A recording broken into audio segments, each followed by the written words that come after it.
다 찾으신 줄로 알고 제가 읽겠습니다. 두로왕 히람이 다윗에게 사신들과 백향목과 석수와 목수를 보내 그의 궁전을 건축하게 하였더라.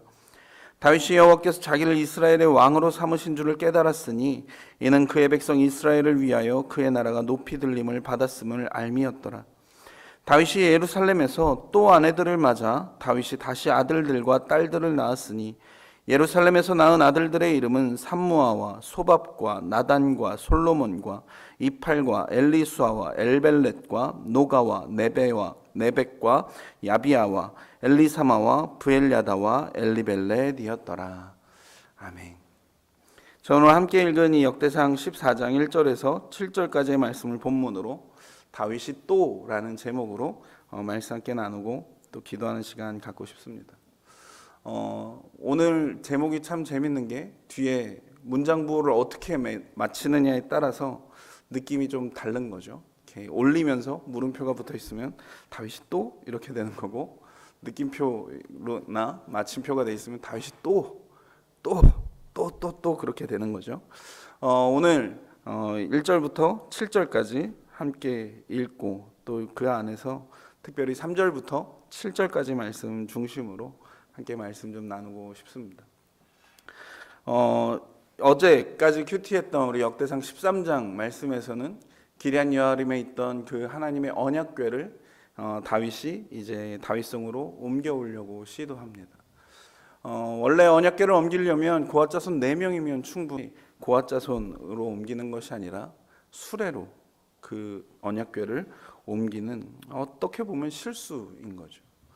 그 실수를 하게 됩니다. 3만 명이 모이고 거기에서 기뻐 뛰놀면서 마치 축제처럼 그 언약궤를 옮겨왔는데, 기돈의 타작마당에서, 타작마당이니까 평지인 거죠. 소들이 전혀 날뛸 이유가 없었는데 거기에서 소들이 날뛰게 되고, 또 그 수레에서 언약궤가 떨어지자 그 언약궤를 이끌고 있던 우사가 그 떨어지던 언약궤를 잡음으로 그 자리에서 죽게 됩니다. 그래서 그 땅을 베레스 우사라고 이름하고, 그 축제 분위기는 마치 찬물이 끼얹은 것처럼 아마 한순간에 반전되고 말았을 겁니다. 그리고 아직 언약궤는 오베데돔의 집에 머물러 있는 채 오늘 우리가 함께 읽은 이 역대상 14장 말씀으로 시작이 되는 겁니다. 우리가 함께 읽은 역대상 14장 말씀의 시작은 두로왕 히람이 다윗을 위해서 그 다윗 성을 지을 수 있도록 백향목과 석수와 목수를 보내서 그의 궁전을 건축하게 하였다고 이야기합니다. 어쩌면 하나님이 다윗에게 주시는 위로일지도 모르겠습니다. 그런데 다윗이 이 사건을 아주 잘 해석해냅니다. 어떻게 해석하냐면 그것이 자신의 어떠함 때문이 아니라 하나님께서 이스라엘을 높이 들리는 것으로 다윗이 잘 해석해냅니다. 그리고 나서 갑자기 3절인 겁니다.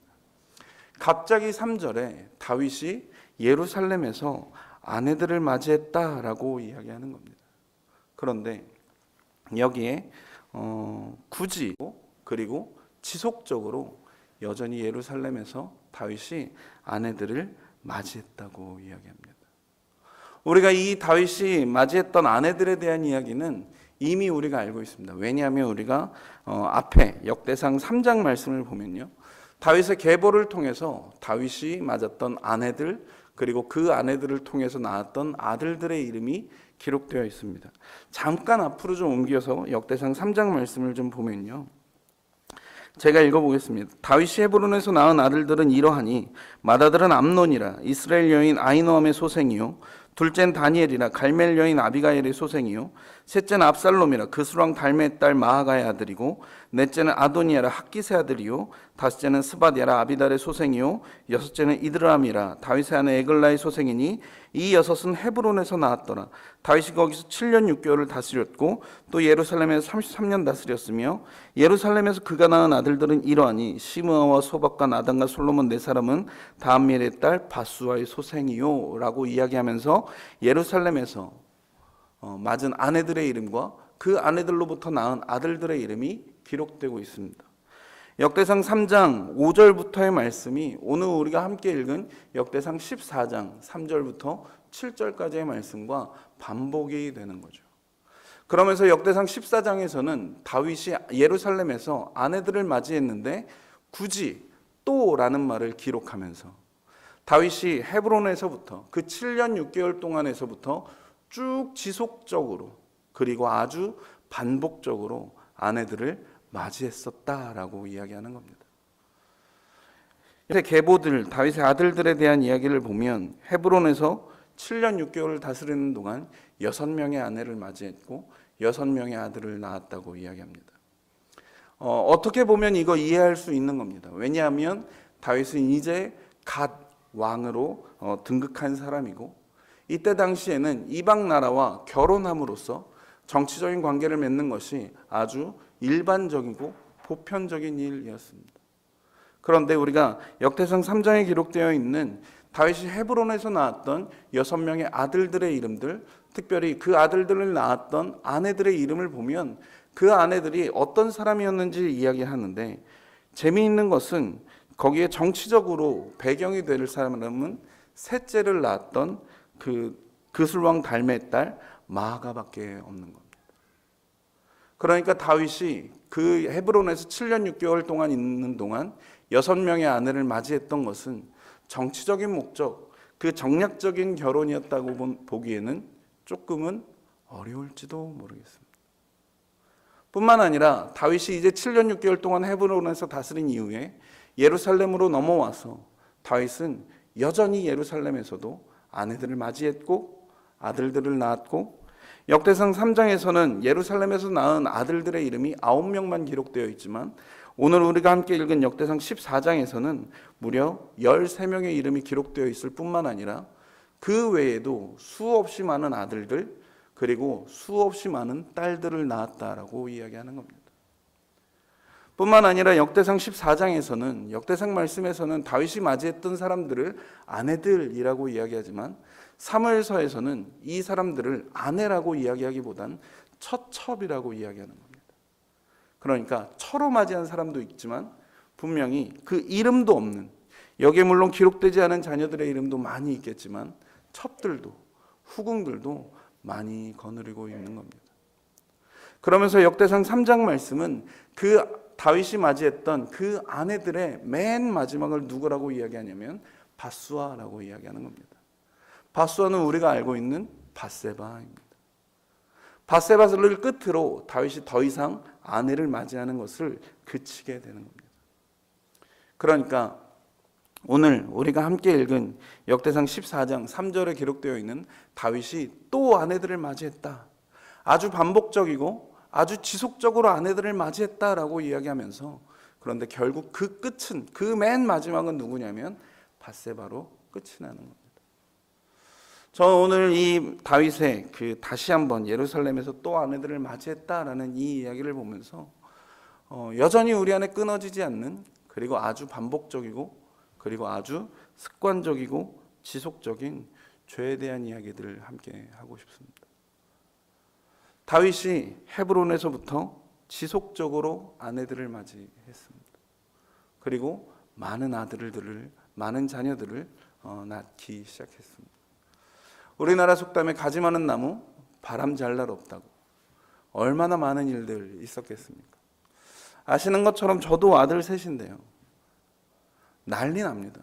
애들 아주 그냥, 요즘 코로나 때문에 밖에 나가지도 않고 애 셋이서 하루 종일 집에 있으면요, 저녁에 퇴근해서 이제 집에 들어가면 애들이 서로 이제 한풀이 하는데 열심히 거죠. 누가 이랬다, 누가 이랬다. 다 피해자죠. 가해자는 아무도 없고 나만 억울하고 나만 피해보고. 그럼 그냥 다르게 해줄 말이 없는 거예요. 그냥 가서 자라. 가서 자라. 그리고 그 하루가 지나가는 겁니다. 다윗은 어땠을까요? 다윗의 자녀들의 이야기가 파란만장합니다. 사무엘하 13장 말씀을 보면요, 다윗의 맏아들인 암논이 다말을 사랑합니다. 이복 누이인 다말을 사랑하게 됩니다. 그래서 그 사랑을 어떻게 하냐면 억지로 그녀와 동침하게 돼요. 이 사건이 여기에서 끝나지 않습니다. 이 일에 분노한 압살롬이 자기 이복 형인 암논을 죽이는 사건이 나타납니다. 그리고 거기서만 이 이야기가 끝나는 게 아니라 사무엘하 15장 말씀을 보면 그 압살롬이 이제는 아버지 다윗에게 반역하는 사건이 일어나는 겁니다. 다윗은 계속해서 아내들을 맞이했고 그 아내들을 통해서 자녀를 낳았고 다윗의 삶에는 그 아내들을 통해서 낳은 자녀들을 통해서 계속해서 일들이, 사건들이, 어쩌면 다윗에게는 수치이고 그 고난의 사건들이 계속해서 다윗에게 마주하게 되는 겁니다. 그때 다윗은 과연 그것들에 대해서 어떻게 반응했겠습니까? 어떻게 반응했길래 어쨌든 하나님께서 이 다윗에 대해서 말씀하시기를 그는 나의 마음에 합한 사람이라고 말씀하시겠습니다. 어떻게 하나님께서 다윗에게 그 영원한 은혜 베풀어 주셨겠습니까? 그것은 무엇이냐면 다윗은 끊임없이 그 죄의 문제를 맞이했을 때, 그 수치와 그 고난을 맞이했을 때에 포기하지 않고 하나님 앞에 나아가기 시작했다라는 사실입니다. 압살롬이 다윗을 반역하고 그리고 다윗이 그 왕이었음에도 불구하고 그 왕의 자리를 포기한 채 압살롬을 피해 도망갔을 때 시편 3편을 기록하면서 하나님께 기도하는 겁니다. 뭐라고 기도합니까? 여호와여, 주는 나의 방패시고 나의 영광이시고 주님이 나의 머리를 드시는 분이십니다. 그 상황을 하나님께 좀 내어 맡겨드리면서 여전히 하나님의 은혜를 구하고 하나님의 긍휼을 구하는 다윗의 모습이 기록되고 있습니다. 뿐만 아니라 우리가 이미 알고 있는 다윗의 삶 전체를 볼 때 다윗은 모든 상황, 특히 자신이 범죄한 그 죄의 결과를 맞이할 때마다 다윗은 멈추지 않고 하나님 앞에 나아가며 하나님 앞에 회개하며 하나님의 은혜와 자비와 긍휼을 구했던 것을, 또 다윗이 하나님 앞에 그렇게 은혜와 자비와 긍휼을 구하며 나아가기 시작했을 때 하나님께서 다윗의 그 기도를 들으시고 다윗의 삶 가운데에 그리고 다윗의 10년 가운데에 은혜와 긍휼을 베푸시며 그로 평강과 평안 가운데 거하게 하신 것을 우리가 기억하게 됩니다. 그러면 우리는 어떻겠습니까? 우리에게도 다윗과 같이 다윗이 마치 반복적이고 지속적이고 아주 습관적으로 아내들을 맞이하는 것과 같이 우리에게도 그와 똑같은 것들 있지 않습니까? 여러분들은 없으신 것 같고 제 이야기입니다. 저는 있죠. 저는 있습니다. 아주 습관적으로 회개하는 죄가 저에게도 있습니다. 어제도 회개했고 오늘도 회개해야 하는 그 죄가 있는 겁니다. 아침에 회개했지만 오후에 다시 회개해야 되는 그 죄가 있는 겁니다. 그리고 이게 어쩌면 사람들마다 다 다를지도 모르는 겁니다. 어떤 사람들은 이게 돈의 문제일 수 있습니다. 다른 건 아니지만 돈에는 계속해서 넘어지기 시작하죠. 그런데 어떤 사람은 돈이 아니라 성적인 것일 수도 있습니다. 음란함의 문제에 계속해서 넘어지는 겁니다. 어떤 사람은 돈도 괜찮고 음란한 것도 성적인 것도 괜찮지만 명예에 계속 넘어지는 거고 성공에 계속 넘어지는 거고 인정받고 싶은 그 욕구에서 넘어지는 거고 다른 사람에 대한 시기이고 질투에서 계속해서 넘어지기 시작하는 거죠. 그럼 어떻게 합니까? 우리가 말씀 안에서 그 죄가 발견되기 시작했을 때 처음에 하나님 앞에 나아가기 시작합니다. 하나님, 내가 이렇습니다 라고 말씀 앞에 연약한 내 자신을 하나님 앞에 내어드리면서 회개하며 주 앞에 나아가기 시작하죠. 그런데 그 회개가 반복될수록 그 죄가 우리에게서 끊어지지 않는 것을 발견하기 시작할 때 여러분 계속 그것 가지고 하나님 앞에 나가고 계십니까? 오늘 말씀 준비하고 이 말씀 큐티하면서 제 삶을 제가 돌아볼 때에 아니요, 저는 하나님 앞에 나아가기를 멈추기 시작해요. 그 생각입니다. 어떤 생각이냐면 내가 이걸 또 회개하고 있구나 하는 것. 내가 이 죄를 또 지었구나 하는 겁니다. 그러면서 오늘도 그걸 회개하고 있는 내가 한심해지기 시작하는 겁니다. 그러면서 어떻게 생각하냐면, 야, 하나님도 이 기도 듣기는 질리셨겠다. 야, 하나님도 이 죄를 용서하시면서 짜증이 나시겠다 라는 생각에 이르게 돼요. 그러면 어떻게 합니까? 더 이상 그것을 들고 하나님 앞에 나아가는 것을 멈추기 시작하는 겁니다. 그러면 저는 어디 있겠습니까?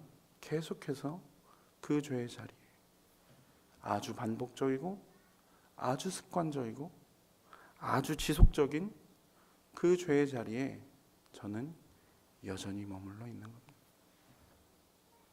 하나님의 은혜, 하나님의 긍휼, 하나님이 베푸시는 평안, 평강, 그런 것은 전혀 누리지 못한 채 여전한 죄 가운데에 머물러 있는 제 자신을 보게 되는 겁니다. 다윗이 그랬죠. 다윗은 여전히 예루살렘에서도 아내들을 맞이하는 겁니다. 그런데 다윗은 그 가운데 어떻게 합니까? 상황을 만날 때마다, 그것이 죄인 것이 깨달아질 때마다 하나님 앞에 그것을 들고 나아가기 시작하는 겁니다. 그리고 하나님은 그런 다윗을 하나님의 마음에 합한 사람이라고 말씀해 주시는 거죠.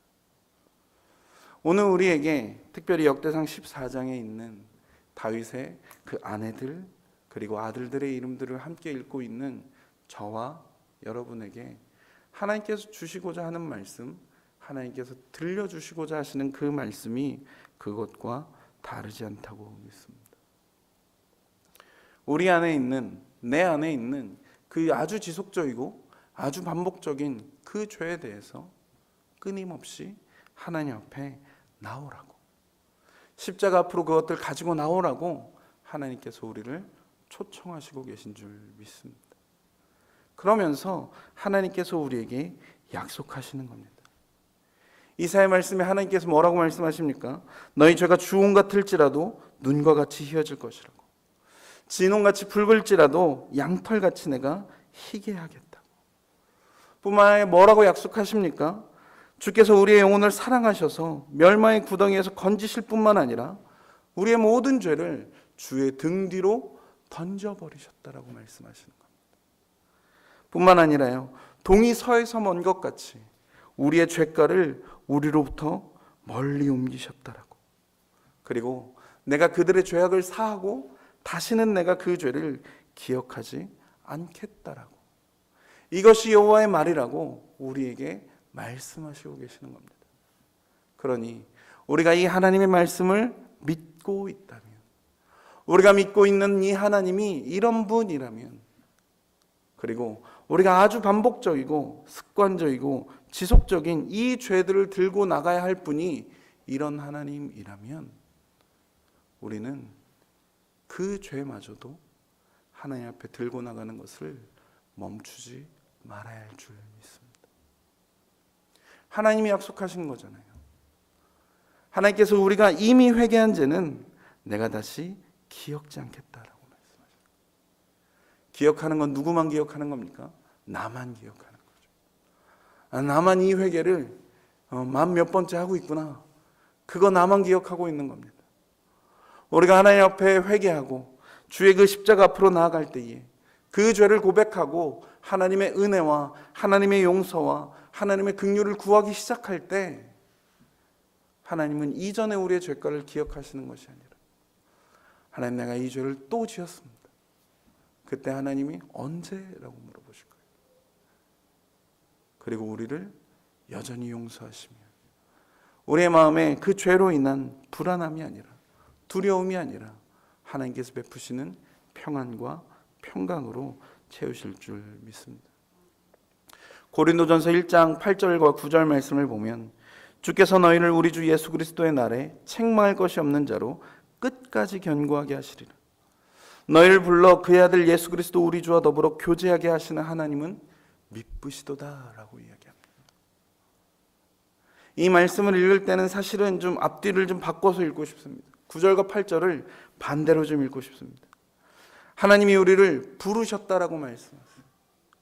죄인이었던 우리를 부르셨다라고 말씀하십니다. 그럼 왜 부르셨냐면 그의 아들이신 예수 그리스도 우리 주와 더불어서 교제하게 하기 위해서 우리를 부르셨다라고 말씀하시는 겁니다. 여전히 반복적이고 여전히 지속적이고 그리고 여전히 습관적인 그 죄에 있는 우리를 불러내셔서 뭐 하라고 말씀하시냐면 예수 그리스도와 교제하라고 말씀하시는 거예요. 날마다 그 죄에 넘어질 때마다 예수 그리스도와 교제하라고 말씀하시는 겁니다. 그러면서 우리에게 말씀하시는 거예요. 주께서 너희를 우리 주 예수 그리스도의 날에 책망할 것이 없는 자로 끝까지 견고하게 지키시겠다라고 말씀하시는 겁니다. 누가 우리를 책망할 것이 없는 자로 끝까지 지킵니까? 내 자신의 노력입니까? 그거 아니라고 말씀하시는 거예요. 예수 그리스도께서, 우리 주 예수 그리스도께서 우리를 붙드시고 날마다 우리에게 그 은혜를 베푸시며 죄를 이길 만한, 죄와 싸워 이길 만한 그 능력을 우리에게 부어주시며 끝날에 주 예수 그리스도의 날에 우리로 하여금 책망할 것이 없는 자 되게 하시겠다고 약속하시는 겁니다. 그러니 그 예수님과 더불어 너희는 교제하라고 말씀하는 겁니다. 하나님의 말씀을 읽고 그 말씀을 묵상하고 또 그 말씀으로 기도하며 우리가 올해 우리 교회 표어처럼 그 가운데 거룩한 쉼을 누리는 일, 하나님 우리로 그 일 하라고. 그러면 그 죄를 이길 수 있다. 그리스도의 날에 책망할 것이 없는 자로 내가 너희를 지키겠다라고 말씀하시는 겁니다. 그러면 우리가 그 하나님 앞에 나아갈 때 어떻게 나가야 되겠습니까? 다윗은 이 수많은 아내들 그리고 수많은 자녀들 이 문제, 이 죄에서 어떻게 벗어났겠습니까? 다윗이 맨 마지막 밧세바 사건을 통해서 선지자 나단으로부터 하나님의 경고를 듣고 다윗이 회개하기 시작합니다. 다윗이 어떻게 회개했는지 우리가 시편 51편 말씀을 통해서 이미 잘 알고 있습니다. 시편 51편 말씀에 다윗이 뭐라고 이야기합니까? 주는 제사를 즐겨 아니하시나니 그렇지 않으면 내가 드렸을 것이라. 주는 번제를 기뻐하지 아니하시나이다. 하나님이 구하시는 제사는 상한 심령이라. 하나님이 상하고 통회하는 마음을 주께서 멸시치 아니하신다고. 다윗이 하나님 앞에 어떻게 나아갑니까? 상한 마음으로 나아가는 겁니다. 뿐만 아니라 시편 34편 말씀에서도요. 여호와는 마음이 상한 자에게 가까이 하시고 중심에 통회하는 자를 구원하신다고 이야기합니다. 상한 마음. 이게 상한 마음이라 그래서 이렇게 부패한 마음이 아니라요. 깨어진 겁니다. 절박한 마음. 하나님께서 이렇게 하나님 앞에 나오는 자들을 찾으신다라고 말씀하시는 겁니다. 다윗이 하나님 앞에 그 상한 마음으로 나가는 사람들을 하나님께서 멸시치 않으신다고, 경멸하지 않으신다고, 하나님이 그들을 거절하지 않으신다고 이야기합니다. 예수님이 이 말씀을 설교에 인용하세요. 표현은 조금 다르지만 그러면서 이 사람 참 복되다라고 이야기합니다. 그게 어디냐면 산상수훈입니다. 산상수훈 첫 번째 혹시 기억하십니까? 심령이 가난한 자는 복이 있다 말씀하세요. 거기 가난하다라고 쓰인 헬라어가 프토코스라는 단어입니다. 사실 그 단어를 가난하다라고 번역하는 것은 조금은 어색한 단어입니다. 왜냐하면 그 당시 이 똑같은 단어가 헬라어 다른 문학에서는 다른 뜻으로 쓰였기 때문에 그렇습니다. 이 단어가 쓰일 때는 이런 두 가지 때입니다. 하나는 한 2, 3주 정도 굶은 거지입니다. 그 거지가 음식을 구걸할 때 이 단어 씁니다. 또 하나는 자녀를 잃어버린 그 엄마가 자녀를 찾는 그 마음입니다. 그때 이 프토코스 단어 쓰는 겁니다.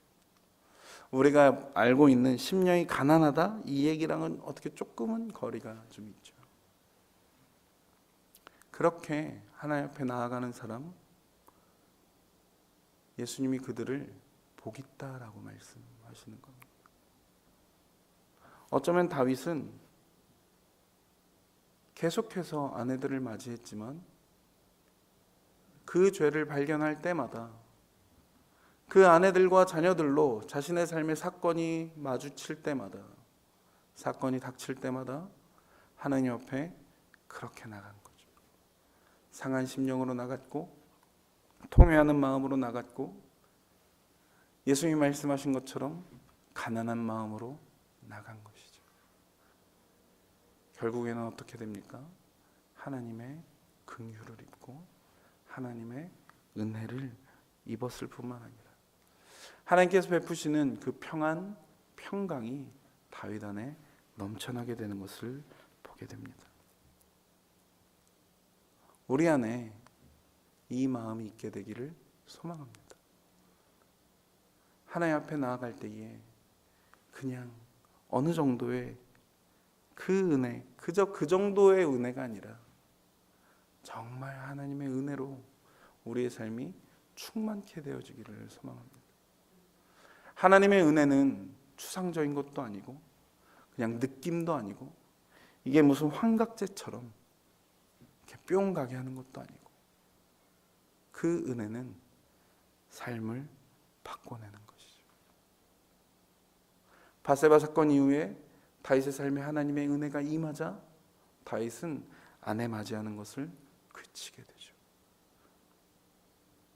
그 죄가 끊어지기 시작합니다.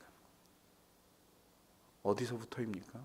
하나님의 은혜부터인 줄 믿습니다. 하나님의 은혜는 상한 심령으로 하나님 앞에 나아갈 때입니다. 또 하나님의 은혜는 어디 임하겠습니까? 그 상한 심령 가운데 임하게 될 줄 믿습니다.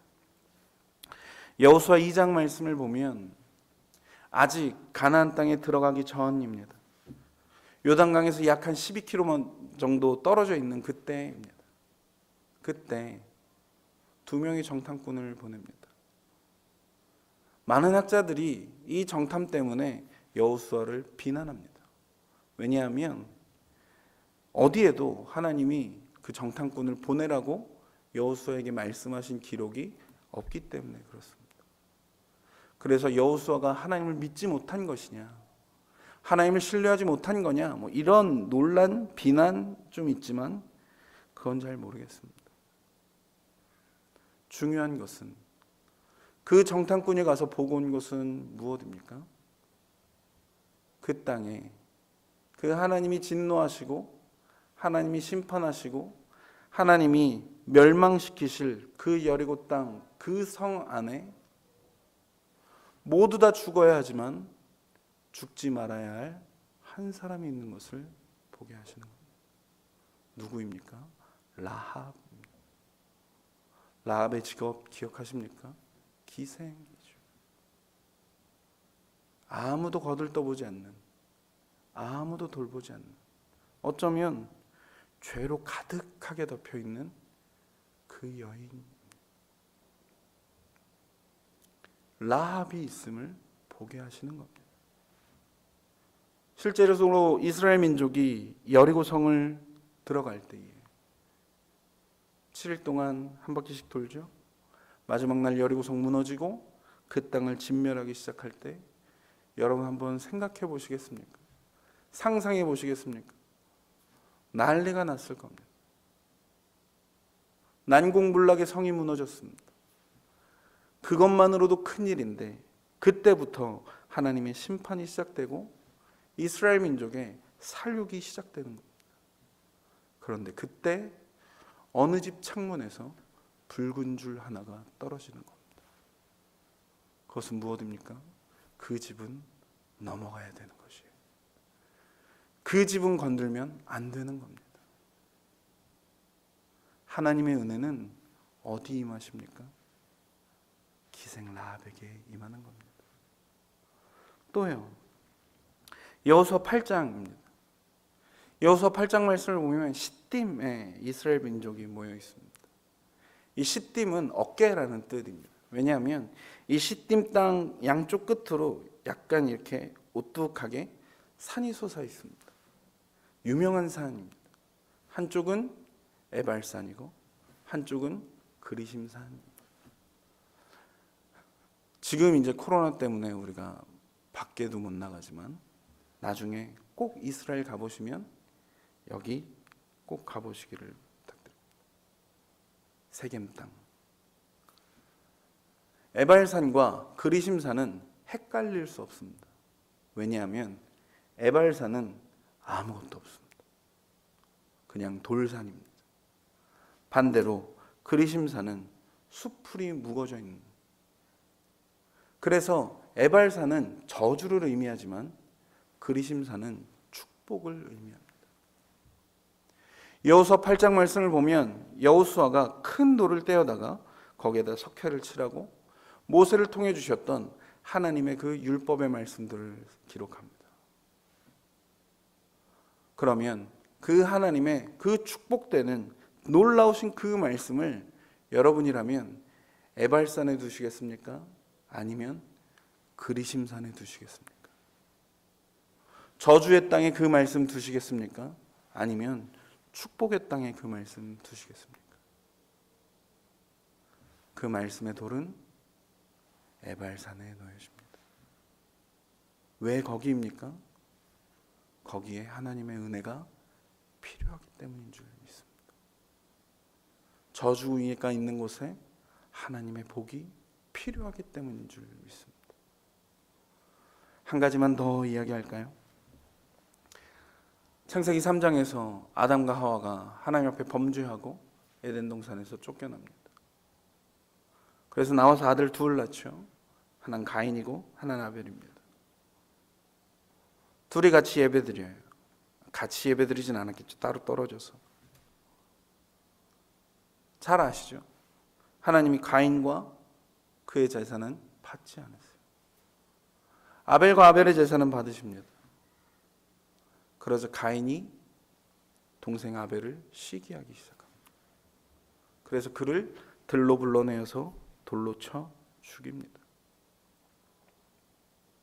그 다음에 아벨을 대신하여서 아담과 하와에게 셋이라는 아들을 주십니다. 그리고 셋의 아들 에노스부터 비로소 여호와의 이름을 불렀다라고 이야기하면서 셋은 경건한 자의 조상이 되는 겁니다. 그런데 하나님이 창세기 4장에 보호하고 구원의 표를 주시는 겁니다. 여러분이라면 누구에게 주시겠습니까? 누구를 더 보호하고 누구를 더 구원하시겠습니까? 하나님이 그 표를 셋이 아니라 경건한 자들의 조상이 되는 셋이 아니라 가인에게 주시는 겁니다. 왜 주실까요? 가인에게 그 은혜가 필요하기 때문인 줄 믿습니다. 여러분은 어떤 사람이십니까? 저는 오늘 본문의 다윗 같은 사람, 저는 에발산인 사람이고 기생 라합 같은 사람, 또 창세기 4장의 가인 같은 사람, 하나님의 은혜가 필요한 사람. 만약에 이스라엘 민족이었다면, 그리심 사안이라면, 그리고 셋이라면, 나는 모태신앙이니까, 난 목회자니까, 난 직분자니까, 그 사람에게는 하나님의 은혜가 임하지 않을지도 모르겠습니다. 하나님의 은혜 없이 잘 사는 것보다 하나님의 은혜를 날마다 구하는 저 여러분 되기를 소망합니다. 그 은혜로 살고 그 은혜가 없을 때 우리의 마음이 불안해지기를 소망합니다. 뿐만 아니라 여전히 반복되고 여전히 지속되는 그 죄의 문제가 우리의 삶 가운데에 있다 할지라도 우리가 말씀 안에 거하기를 멈추지 말고 그 죄를 들고 하나님 앞에 나아가기를 멈추지 않고 또 그 죄 가운데에 하나님의 은혜 부어주시기를 그치지 않으면서 상한 마음으로 하나님 앞에 나아가기 시작할 때 하나님께서 하나님의 은혜를 우리에게 부어주시며 우리로 그 죄를 이길 만한, 그 죄와 싸워 이길 만한 힘을 우리에게 주실 뿐만 아니라 죄가 주는 두려움과 불안이 아니라 하나님의 은혜와 긍휼로 베푸시는 놀라운 평강, 놀라운 평강이 우리의 심령 가운데 넘쳐나게 될 줄 믿습니다.